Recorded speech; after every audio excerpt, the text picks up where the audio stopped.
Psaume 79. Berger d'Israël, écoute, resplendis au-dessus des kéroubim, réveille ta vaillance et viens nous sauver. Dieu de l'univers, reviens, du haut des cieux, regarde et vois, visite cette vigne, protège-la, celle qu'a plantée ta main puissante.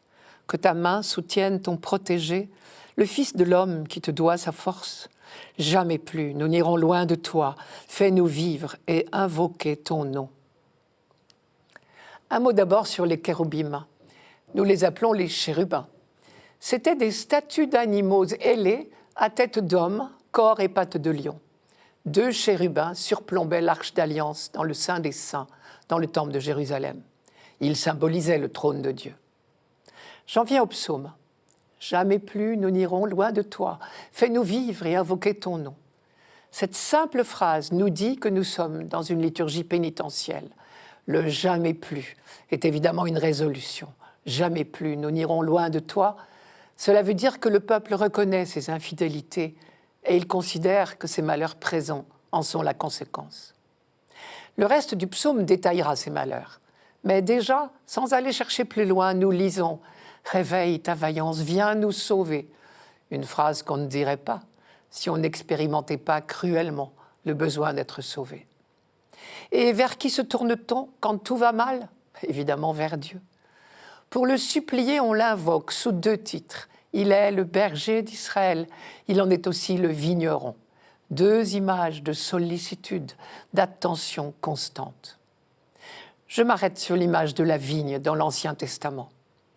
Le texte le plus évocateur sur ce thème, et visiblement notre psaume s'en est inspiré, c'est le chant de la vigne chez Isaïe. À la base, il y avait un chant populaire qu'on chantait dans les mariages et qui présentait un vigneron comme modèle de sollicitude. Le jeune marié était invité à en faire autant pour sa bien-aimée. Je cite « Que je chante pour mon ami le chant du bien-aimé et de sa vigne. Mon bien-aimé avait une vigne sur un coteau plantureux. Il y retourna la terre, enleva les pierres et installa un plan de choix. Au milieu, il bâtit une tour et il creusa aussi un pressoir. » C'est Isaïe au chapitre 5. En écho, dans des versets du psaume que nous ne lisons pas ce dimanche, le psaume développe la comparaison. La sollicitude de Dieu pour son peuple est comparée à celle du vigneron pour sa vigne. La vigne que tu as prise à l'Égypte, tu la replantes en chassant des nations. Tu déblayes le sol devant elle, tu l'enracines pour qu'elle envahisse le pays. Son ombre couvrait les montagnes et son feuillage les cèdres géants. Elle étendait ses sarments jusqu'à la mer et ses rejets jusqu'au fleuve. On a ici l'évocation des heures de gloire d'Israël, les débuts du peuple avec la sortie d'Égypte, l'Exode, l'entrée en terre promise, l'alliance de Dieu avec les 12 tribus, la conquête progressive de la terre et surtout l'ascension irrésistible de ce peuple parti de rien. Et cette aventure extraordinaire, ce peuple sait bien que c'est à son Dieu qu'il la doit, à sa présence continuelle, à sa sollicitude. C'est lui, Dieu réellement, qui a fait naître et grandir son peuple avec un soin jaloux. Et la croissance a été telle qu'on peut réellement parler d'heures de gloire. Son ombre couvrait les montagnes et son feuillage les cèdres géants. Elle étendait ses sarments jusqu'à la mer et ses rejets jusqu'au fleuve. C'est une évocation des conquêtes de David qui a considérablement repoussé les frontières de son royaume. Seulement voilà, la lune de miel n'a pas duré. Chez Isaïe, déjà, la chanson racontait un amour heureux au début, mais finalement malheureux. La bien-aimée a été infidèle. Que disait l'amoureux déçu ? Je vous cite la suite du chant de la vigne chez Isaïe. Il en attendait de beaux raisins, il n'en eut que de mauvais. Et Isaïe continuait. Et maintenant, habitants de Jérusalem et gens de Juda, soyez donc juges entre moi et ma vigne. Pouvais-je faire pour ma vigne plus que je n'ai fait ? J'en attendais de beaux raisins.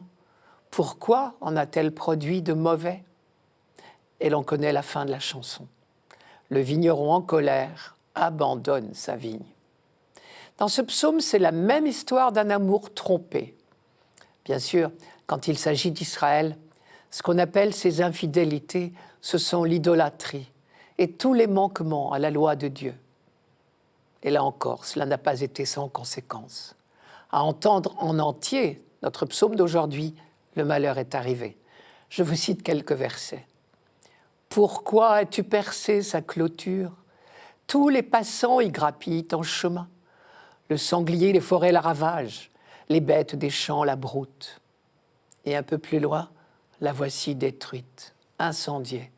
Ou ailleurs encore, tu fais de nous la cible des voisins, nos ennemis ont vraiment de quoi rire. » Traduisez, nous sommes en période d'occupation étrangère. Les animaux qui dévastent la vigne, ce sont les puissances étrangères, les ennemis du moment. Cette image d'un Dieu qui punit nous heurte aujourd'hui, parce que nous avons progressé dans la révélation, alors que ce psaume, évidemment, reflète l'état de la réflexion théologique à l'époque où il a été écrit. À cette époque-là, on considère que tout vient de Dieu, le bonheur comme le malheur. Plus tardivement, on découvrira que Dieu respecte tellement la liberté de l'homme qu'il ne tire pas toutes les ficelles de l'histoire. Quoi qu'il en soit, ce psaume nous donne une magnifique leçon de foi et d'humilité.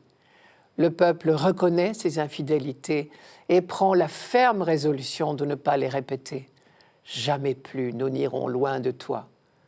Et en même temps, c'est vers Dieu aussi qu'il se tourne pour demander la force de la conversion. Fais-nous vivre et invoquer ton nom.